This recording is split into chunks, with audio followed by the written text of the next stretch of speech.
Hoy quiero hablar una vez más del Padre, pero esta vez sabiendo quién es nuestro Padre según Juan, qué es lo que quiere nuestro Padre y las exigencias que nos hace el Padre. Entonces la enseñanza la podemos llamar el Padre y las exigencias para sus hijos. El Padre y las exigencias para sus hijos. Con esto quiero decir sencillamente que si tenemos un papá, pues también Él nos ha dado unas exigencias y tenemos que cumplirlas. Primera de Juan capítulo 3, el verso 1.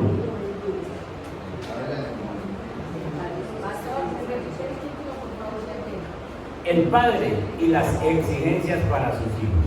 Gracias. Voy a leer en la Reina Valera los primeros versículos. ¿Ya están ubicados? Nadie contesta. No trajeron Biblia. Están esperando y la pantalla de quema que. Amén, amén, Padre. Mirad. Yo quiero que cuando lea el primer versículo, quiero que alguien me lea en otra versión que no sea la Reina Valera. Primera de Juan capítulo 3, verso 1. Primera de Juan capítulo 3, verso 1. La enseñanza es el Padre y las exigencias para sus hijos. Mirad cuál amor nos ha dado el Padre para que seamos llamados hijos de Dios. Por eso el mundo no nos conoce, porque no le conoció a Él. Amén. Amén. Ahí, esa es la versión NBI. NBI, nueva versión internacional. La nueva versión internacional dice: fíjense qué gran amor nos ha dado el Padre, que se nos llame hijos de Dios, y lo somos. ¿Qué les parece esa maravilla? Qué buena esa versión, Espera. El mundo no nos conoce, precisamente porque no lo conoció a Él. Entonces, ojo pues, que la Reina Valera dice: mirad. La nueva versión internacional dice: fíjense, pongan cuidado, abran los ojos, dense cuenta. A ver, Gualdina. Dice: miren, Dios el Padre nos ama tanto que la gente nos llama hijos de Dios. Y la verdad es que lo somos, porque los pecadores de este mundo no nos conocen, porque tampoco han conocido a Dios. ¡Qué belleza! ¡Qué belleza! Bueno, fíjense que ustedes y yo somos hijos de Dios. Fíjense, ahí dice: fíjense, miren, pongan cuidado. Obviamente el apóstol Juan busca con esta declaración que nosotros meditemos un poco en esa verdad, para que seamos nosotros tocados, para que seamos abrumados, para que seamos como sobrecogidos por esta gloriosa realidad. Miren, fíjense que somos hijos de Dios, empieza diciendo Juan. En otras palabras, Juan está llamándonos la atención para decirnos: piénselo bien, medite, tome en cuenta, contemple esta verdad. Somos hijos del Creador. Nuestra relación con Dios ya no es la relación del Creador con la criatura, porque el Creador sigue relacionándose con la criatura. El Creador se fija en una criatura como el león para ver cuándo le da comida, cuándo debe comer. El Creador sigue relacionándose con la criatura. El Creador sigue haciendo salir el sol sobre buenos y malos, sobre los hijos y sobre las criaturas que no se han convertido en hijos, las criaturas humanas. Pero ya no tiene con nosotros una relación de creador a criatura, sino la relación de padre a hijo. De padre a hijo. Y esa es una relación muy especial, y que Juan nos está llamando. Pongan pues cuidado, miren, pongan atención, que es que ustedes ya no son unas criaturas, ustedes ya sencillamente son hijos. Y ese amor de Dios se expresó en que fuimos elegidos por Él, dice en Efesios, en que nos dio a su Hijo, en que Cristo muere por nuestros pecados y en que Él nos da una nueva vida. Los hijos de Dios tenemos una nueva vida. Amén. Amén. Espero que sí. Debemos tener una nueva vida. Y entonces en este pasaje Juan nos recuerda que Dios nos ha adoptado como sus hijos y que podemos llamarle papá, padre. Hoy tiene la memoria, por favor pongamos donde dice, ¿qué pasaría si nosotros dejamos que esta verdad nos domine? ¿Qué pasaría si nosotros en realidad dejamos que esa verdad de que somos hijos nos domine? Estas preguntas yo necesito que ustedes o las copien o le tomen foto o hagan alguna cosa, pero necesito que ustedes me las resuelvan. Primera pregunta, ¿qué pasaría con nosotros? ¿Qué pasaría si hacemos a un lado nuestros complejos, nuestras inseguridades y nos miramos como Dios nos mira? ¿Qué pasaría? ¿Alguien tiene una respuesta ya? Nos amaríamos más. ¿Nos qué? Aceptaríamos, nos amaríamos más. ¡Uah, qué belleza! A ver, Raúl. Valoraríamos más cuando dicen que somos reales sacerdotes nacionales. Valoraríamos más. Entonces, miren, no me levanten la mano los que tienen complejos. Ni los que tienen inseguridades. Pero ¿qué pasaría si echamos a un lado nuestros complejos, nuestras inseguridades y nos miramos como Dios nos mira? A ver, Marino, usted levantó la mano.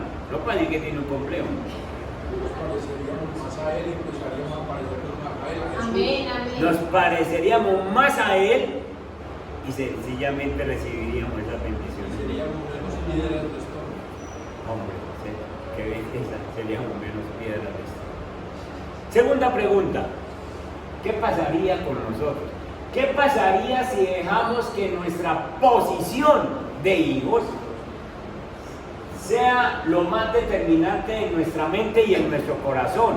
Es decir, ¿qué pasaría si usted convence esta mente? Si usted convence este corazón de que usted es un hijo de Dios. Y entonces usted empieza a vivir en esa posición de que es un hijo de Dios. ¿Alguien tiene algo que decir ya? A ver, hermano. Dejaremos de preocuparnos más por las cosas del mundo y nos preocuparíamos más por lo espiritual. ¡Qué belleza, mi hermano! ¡Qué belleza! Dejaríamos de preocuparnos por tantas cosas del mundo. Marina.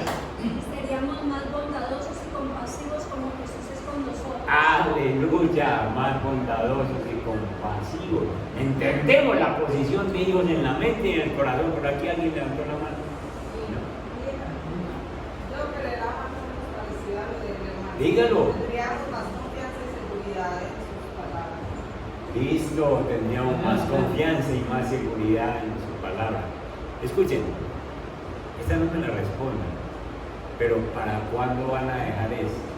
A coger la posición, decirle a esta mente, es que vos sos un hijo de Dios, es que vos, mira este corazón, ¿para cuándo vamos a dejar eso? Bueno, respóndanme, ¿para cuándo lo vamos a dejar? Eso tiene que ser para cuándo. Tercera,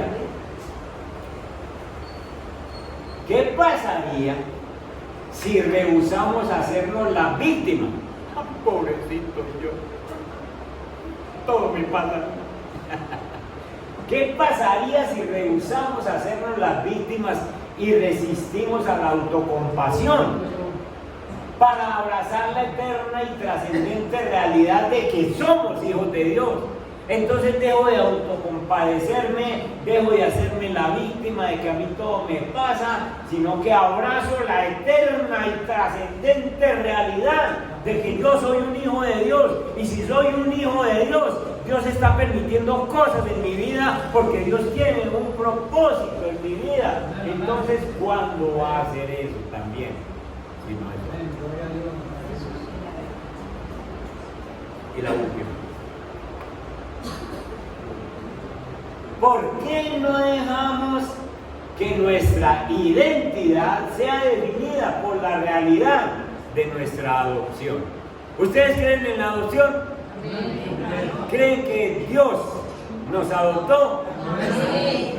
Y entonces, ¿por qué no dejamos que esa identidad sea definida por esa realidad? Es decir, yo tengo estos problemas, pero es que Dios Padre a mí me adoptó y yo soy un hijo. Y entonces me están pasando estas cosas, tengo estos problemas económicos, hoy no tengo mucho con qué comer, de pronto aguapanelita y pan, pero yo soy hijo de Dios, ¿o no? Y si yo creo esa realidad, yo digo, ese Padre que yo tengo, permite que hoy me tome eso, pero a la tarde me tiene pavito. Otra cosa distinta. Porque mi Padre. ¿Por qué no dejamos que nuestra identidad sea definida por la realidad de nuestra adopción? ¿Tienen alguna respuesta a esta? ¿Por qué no lo dejamos? ¿Qué pasa por nosotros? ¿Alguna respuesta? Nos falta fe para dejar que el Señor se glorifique en toda situación y haga su voluntad y no la nuestra. Amén. Apunten esa. Nos falta fe para definitivamente coger nuestra identidad como hijos. Hermano Henry. Porque pues, específicamente el Dios dando el libre albedrío, siendo Padre que nos dio la libertad, nosotros tomamos el libre albedrío para hacer lo que nos da la gana, no la voluntad del Padre. Está buena también. Decidimos y decido que, bueno, Él es mi Padre, pero yo todavía no creo lo suficiente. Nos falta fe. Creer. Cuando estamos en el problema, se nos olvida Dios, estamos así, ¿verdad? A mí me pasa que me olvida Dios. Amén. Entonces es necesario pues que esas preguntas las tengamos en serio. Porque estamos hablando del Padre, estamos hablando de que somos hijos, vamos a hablar a continuación de unas exigencias que nos hace y entonces nos hemos perdido muchas bendiciones por no vivir esa realidad de que hemos sido adoptados como hijos de Dios. Y que si somos hijos de Dios, pues hombre, está bien que un padre en la tierra nos deje aguantar necesidades, no sea capaz de suplir para ciertas cosas a tiempo. Pero es que estamos hablando del Padre Celestial, estamos hablando del Eterno, estamos hablando del Soberano, estamos hablando del Todopoderoso que nunca miente, nunca ilusiona a nadie, estamos hablando del que todo lo puede, que nos ha adoptado como hijos y que nosotros debemos tener esa realidad grabada en la mente y en el corazón y vivir de acuerdo a esa realidad. Amén. Somos hijos de Dios que estamos pensando a toda hora en regresar a Egipto. Exacto, hermano. Estamos pensando o tenemos a Egipto en la mente. Entregarnos en los brazos de ese papá que nos ama. Aleluya. Entonces, estas preguntas que acabamos de hacer nos recuerda que la salvación, cuando nosotros hemos sido salvos por nuestro Padre que envió a su Hijo, con esa salvación también ha provisto de una manera integral todas nuestras necesidades como seres humanos. El Evangelio nos muestra que allí encontramos la provisión, con la salvación encontramos la provisión para cualquier necesidad emocional, física, familiar que nosotros tengamos. La idea es que Juan nos está diciendo, fíjense, miren, contemplen la idea de que ustedes son hijos, se les está pasando por alto eso. Y a nosotros, después de 2000 años de que Juan escribió, nos está pasando lo mismo. Estamos pasando por alto de que somos hijos de Dios. Nosotros somos amados de una manera tierna y perfecta por nuestro Padre. Nosotros somos hijos y Él, como la máxima expresión de un Padre amoroso, cuidará de nosotros, nos guiará, nos proveerá en toda necesidad que tengamos. Yo espero que después de esta enseñanza, y por eso les decía, cojan las preguntas. ¿Por qué? Porque usted con las preguntas puede orar y decirle: Señor, ¿cómo es posible que usted me haya llamado hijo, me haya hecho hijo, y yo esté pasando por esta situación y no crea que usted me puede ayudar en eso? Como somos hijos, entonces, como somos hijos, tenemos unas responsabilidades.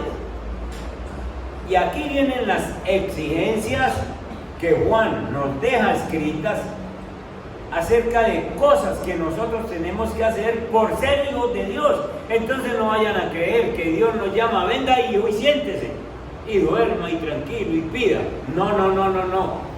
Es el Señor que nos llama y nos dice: ustedes son mis hijos, pero tienen unas responsabilidades que hacer. Las responsabilidades nosotros nos queremos librar de ellas. Estamos viviendo en un mundo donde la humanidad se ha empeñado en liberarse de cualquier persona, de cualquier ser que lo quiera gobernar. Los hijos no quieren que los papás le digan nada.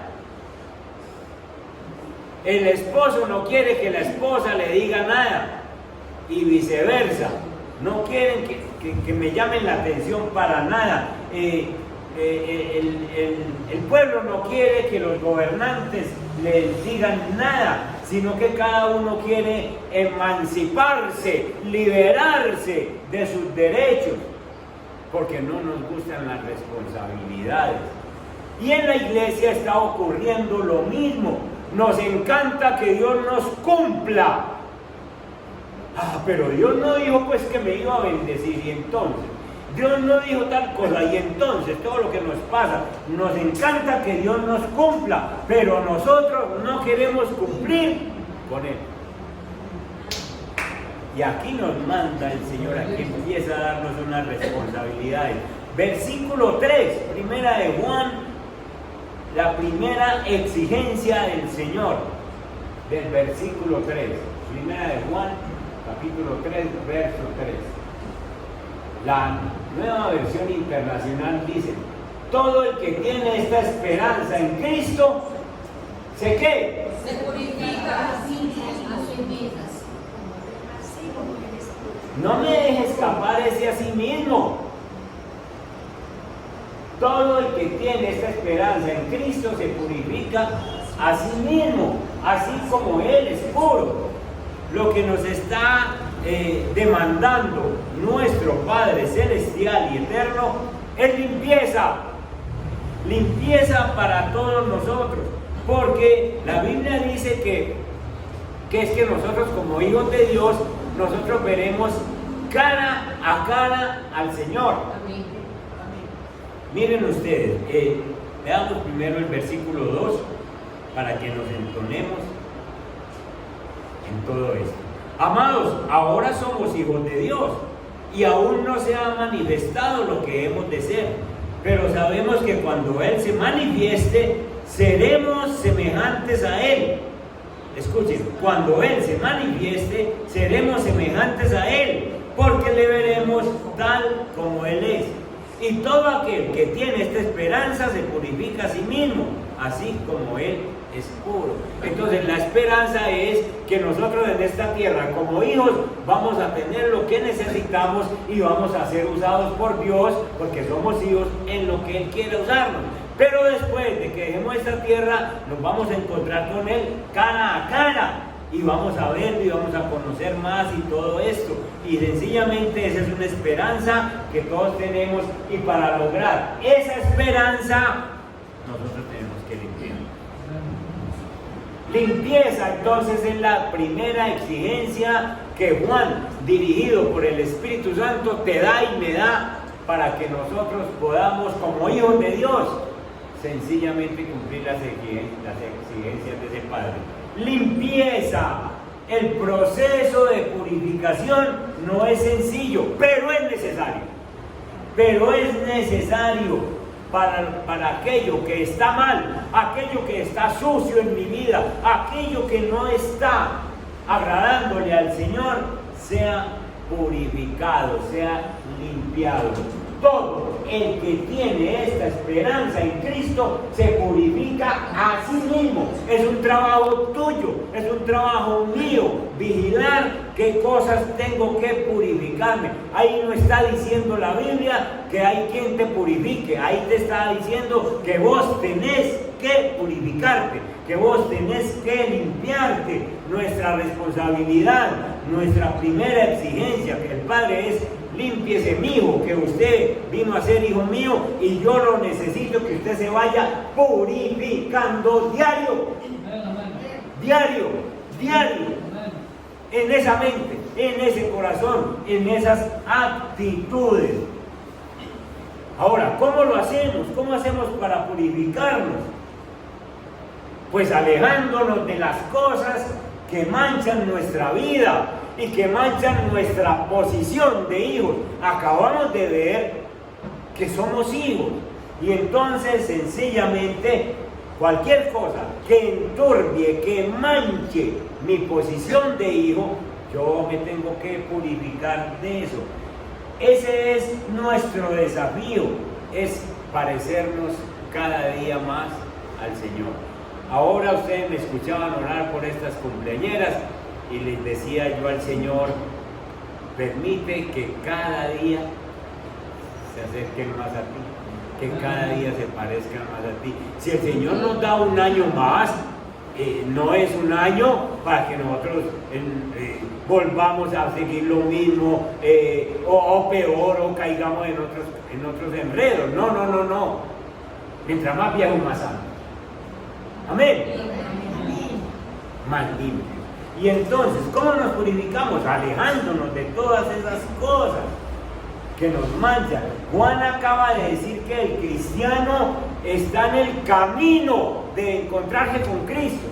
Escuchen, todos los cristianos estamos caminando para un día encontrarnos cara a cara con Cristo, cara a cara con el Padre y ser como Él, porque vamos a ser como Él. Y no hay nada que ayude tanto a una persona a resistir la tentación como un gran objetivo. Yo tengo un objetivo y es encontrarme con Cristo. Y entonces, como yo tengo ese objetivo claro en mi mente, porque soy hijo, tengo la posición de hijo, entonces se me acercan tentaciones por este lado y yo digo: no me entretenga ahora que yo voy a encontrarme con Cristo. Por este lado, no, quietos ahí, no me entretenga que yo voy a encontrarme con Cristo. Había un joven que siempre se negaba a las invitaciones que le hacían los amigos del trabajo. Los amigos del trabajo le invitaban a los placeres, a las rumbas, a las fiestas que ellos hacían. Y él siempre se negaba, siempre les decía: yo no voy, no cuenten conmigo.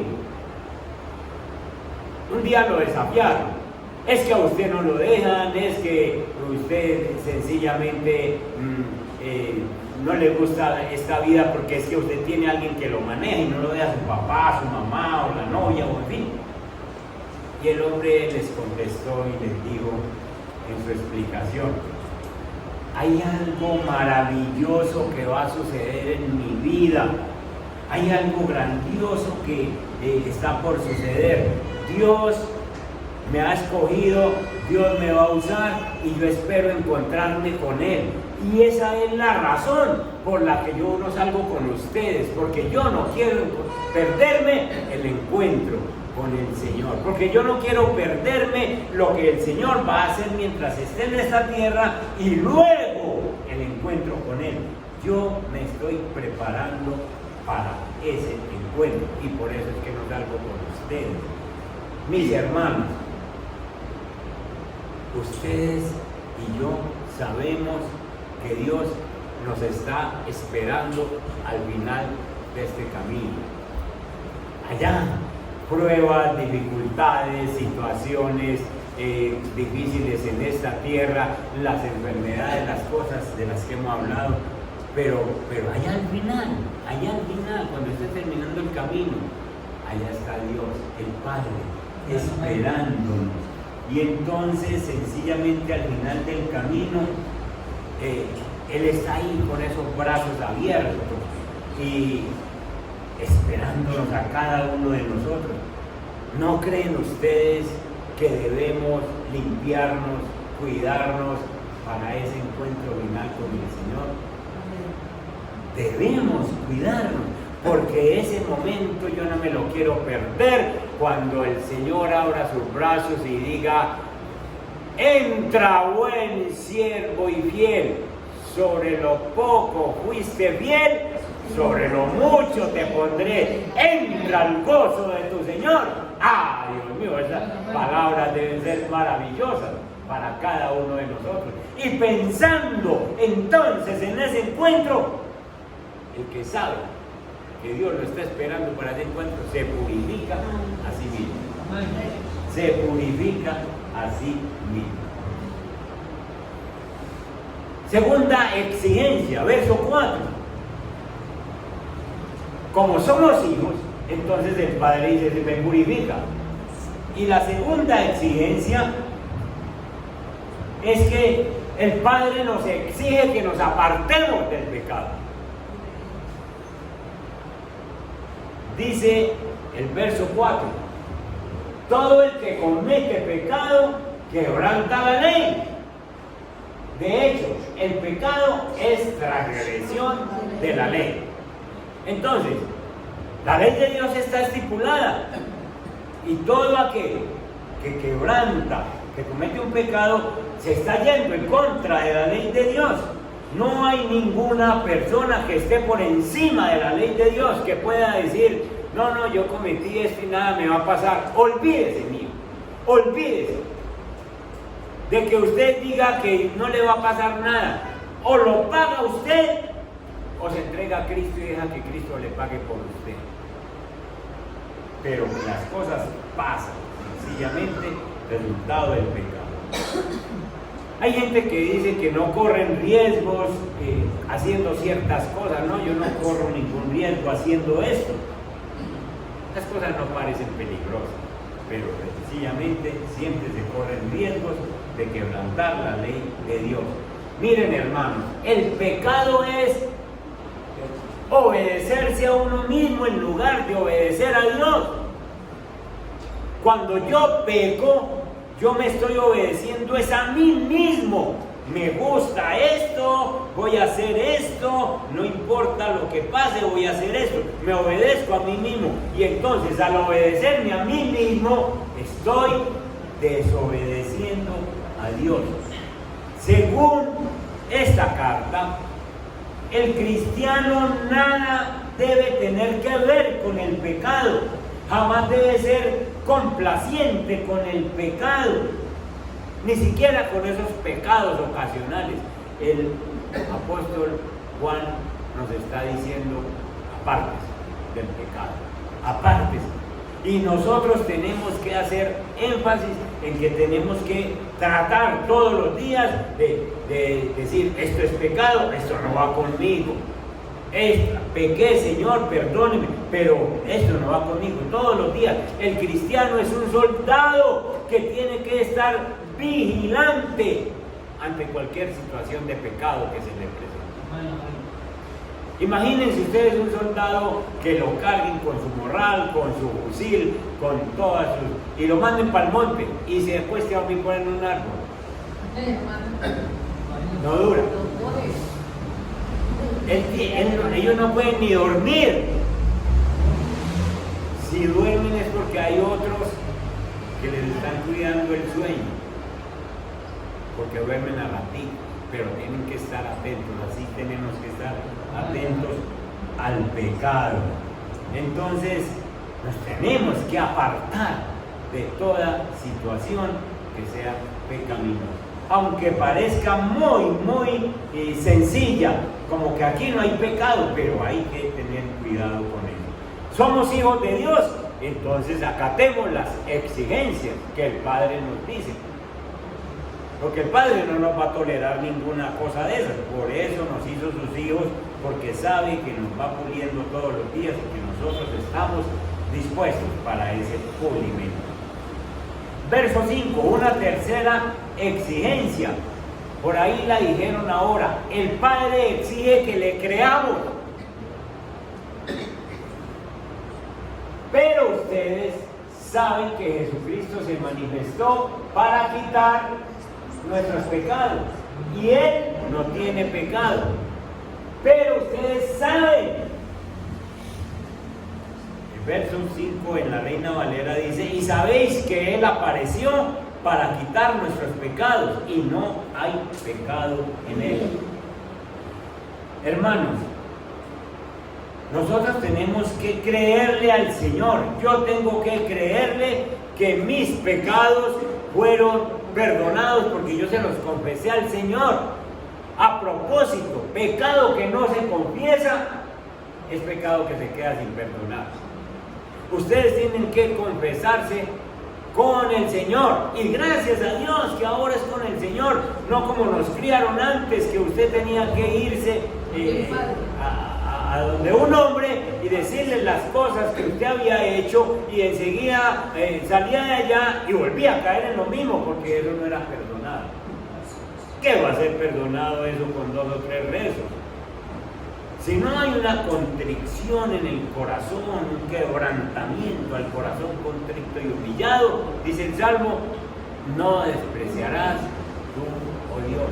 Entonces, sencillamente yo tengo que tener claro, tengo que creerle al Señor que mis pecados fueron perdonados en la cruz, como hijo. Y entonces yo vivo en esta tierra como un hombre perdonado de todo pecado. Yo una vez tuve este trabajo que hacer y entonces lo hice delante del Señor porque yo no conocía bien la Biblia y entonces yo tenía unos pecados pequeños, otros medianos y otros grandes y entonces le confesé al Señor unos porque los pequeños y los medianos, porque los grandes me parecía que no podía con eso. Y me parecía a mí que eso no lo perdonaba. Y entonces cierto día el Espíritu Santo me corrió y me dice: eso también hay que confesarlo en mí. Y entonces me senté con el Señor, empecé, le lloré, le clamé y le conté mis pecados, los supuestamente grandes, y enseguida sencillamente yo sentí la paz, la libertad. Y hoy, a esta hora, yo sé que mis pecados han sido perdonados por alguien que nunca pecó, por el Señor Jesús. Porque si el Señor Jesús tuviese siquiera un pecado, no podía recibir los tuyos. Pero Él era libre de todo pecado y por eso puede recibir cualquier pecado de las personas y perdonarlo.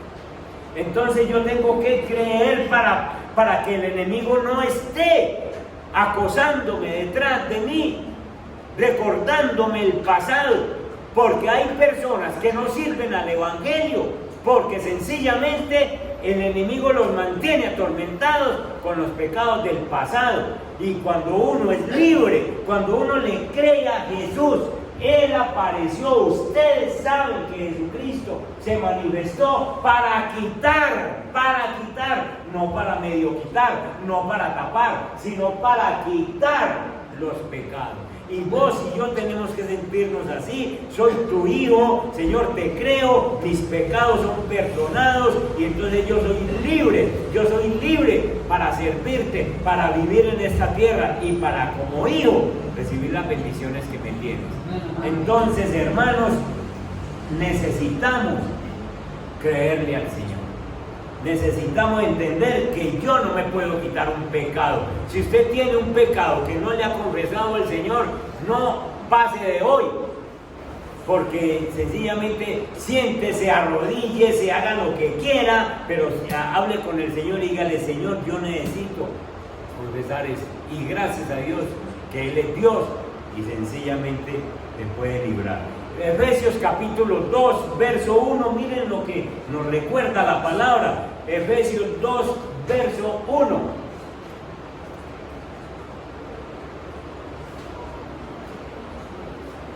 Dice: y Él os dio vida a vosotros cuando estabais muertos en delitos y pecados. Esta versión internacional dice: en otro tiempo ustedes estaban ¿qué? Muertos en sus transgresiones y pecados. Ustedes estaban muertos. Escuchen, hermanos, y hoy en día hay una cantidad de gente que se creen vivos porque tienen unos ojos abiertos grandes, porque negocian, porque van allí, se mueven para allí, disfrutan. Y no, yo estoy vivo. La Biblia dice que están ¿qué?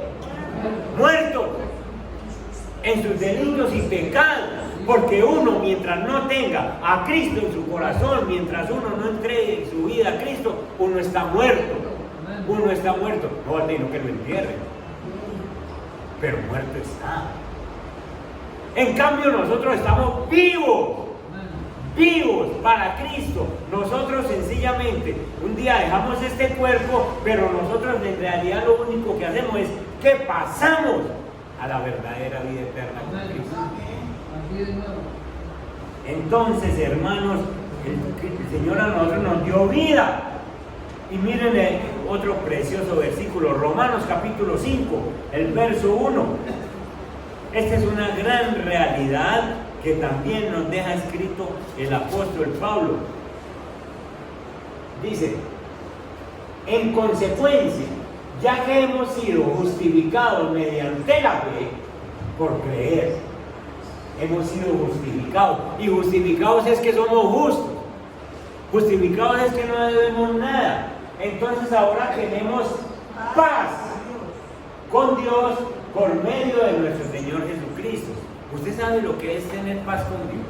Usted sabe lo que es que Dios Padre llegue y le abrace a usted y le diga: mi hijo, yo te miro como si nunca hubieras pecado, porque mi hijo pagó por vos. Y lo abraza y le extiende la mano y le dice: ¿qué necesitas? Paz con Dios, ya no está irado por nosotros. Entonces todo esto lo tenemos nosotros que creer y lo tenemos que vivir, hermano. El verso 3.6, primera de Juan 3.6,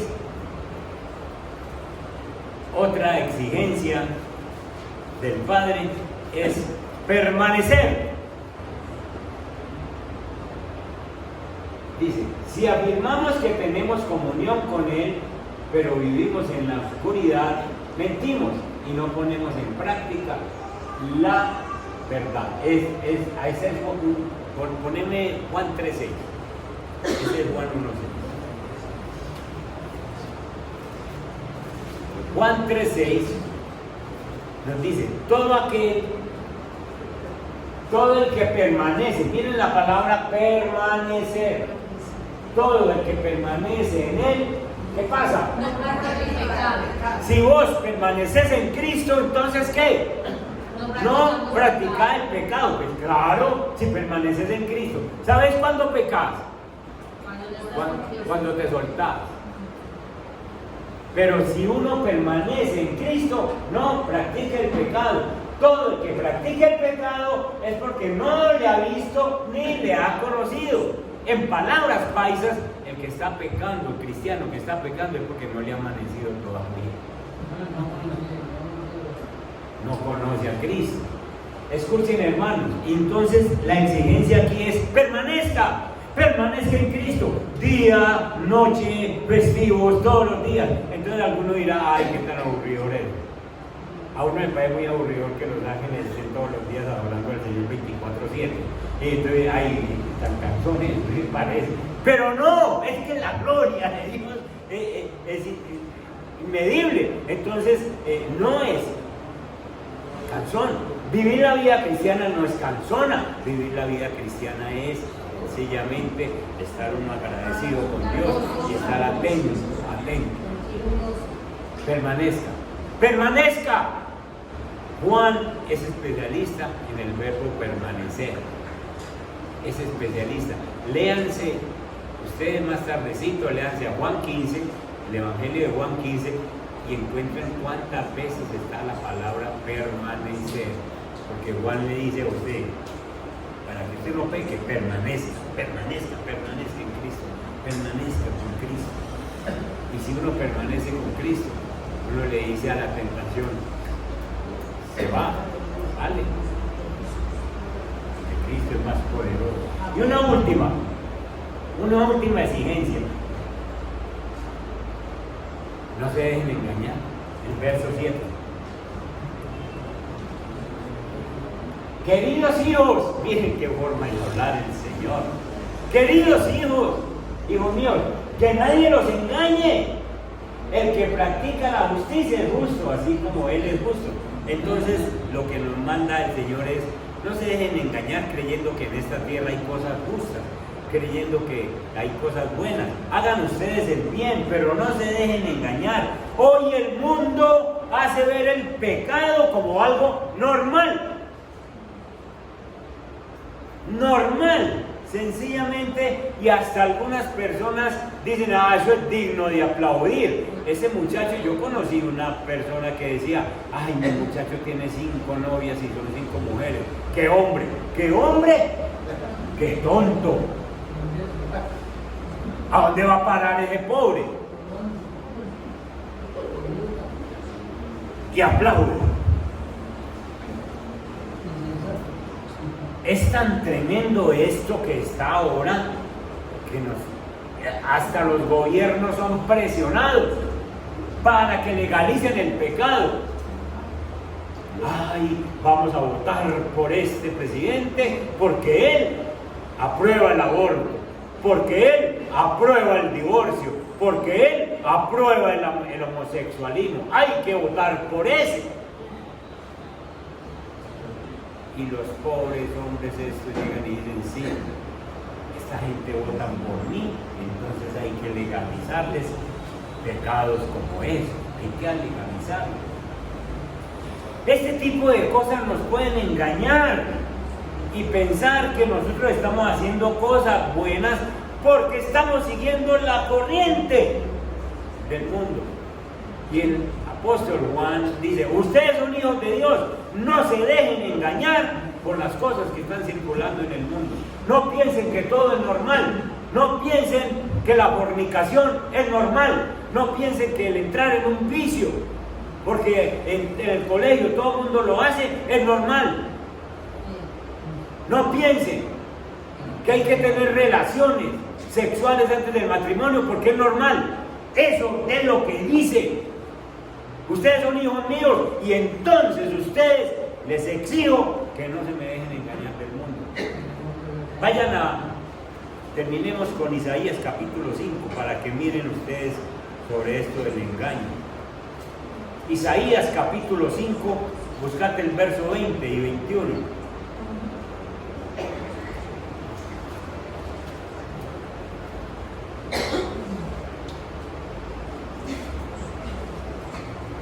Ay de los que llaman a lo malo bueno, ojo pues, y a lo bueno lo llaman malo, que tienen las tinieblas por luz y la luz por tinieblas, que tienen lo amargo por dulce y lo dulce por amargo. Ay de aquellas personas, que esto no es para nosotros los cristianos.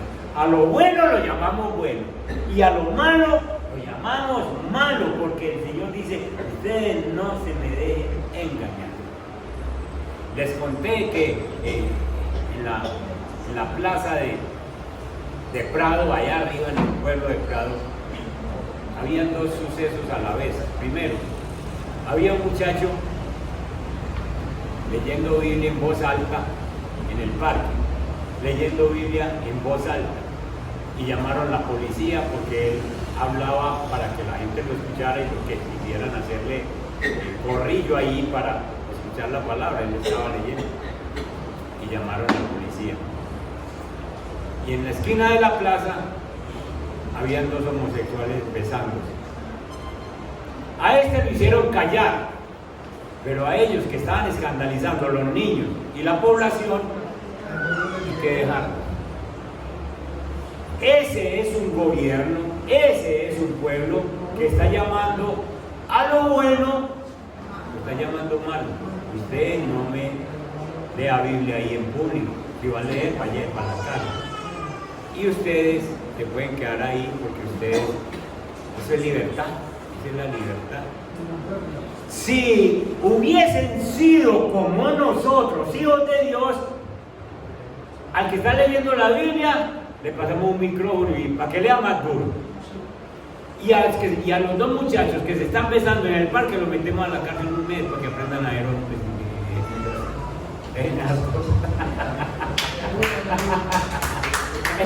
Pastor, a nosotros nos sucedió el año pasado. Acá en Envigado había un evento de la